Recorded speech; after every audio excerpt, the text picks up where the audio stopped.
तेव्हा घरी पण घेऊन आली हा. आणि इतकं छान वाटलं म्हणून सांगू ना, की माझ्या मुलांना मी काहीतरी प्युअर देते आहे.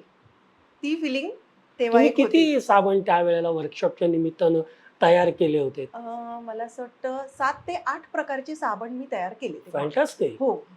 वेगळ्या-वेगळ्या फ्लेवरचे 7-8 साबण मी तयार केले आणि सगळे घरी घेऊन आली. आणि खूप छान वाटलं तेव्हा. म्हणजे आपल्या मुलांना काहीतरी छान आपण देतोय विदाऊट केमिकल्स, विदाऊट प्रिझर्व्हेटिव्ह. तर ते खूप छान म्हणजे होतं. तो एक्सपिरियन्स आईने खूप छान आईने होता. केलेला साबण आहे त्यामुळे बरोबर. तो अंगाला लावायचाच आहे. Yes, yes, yes. हा. आणि मग मुलगी जेव्हा खाली खेळायला वगैरे जायची, हा. तर तेव्हा ती आणि तिच्या मैत्रिणींना, मित्रांना सांगायची, की माझ्या आईनी साबण तयार केलाय. हा. तर मग तिच्या मित्र-मैत्रिणींच्या आई-वडिलांना आणखीन ती एक वेगळी क्युरिओसिटी, की हे कसं काय तू तयार केलं? तर मग आता 7-8 प्रकारचे बनवलेलेच होते. चला हा. तुम्ही पण सगळेजण वापरून बघा. थोडे मी हा. ठेवते, हा. थोडे तुम्ही ठेवा.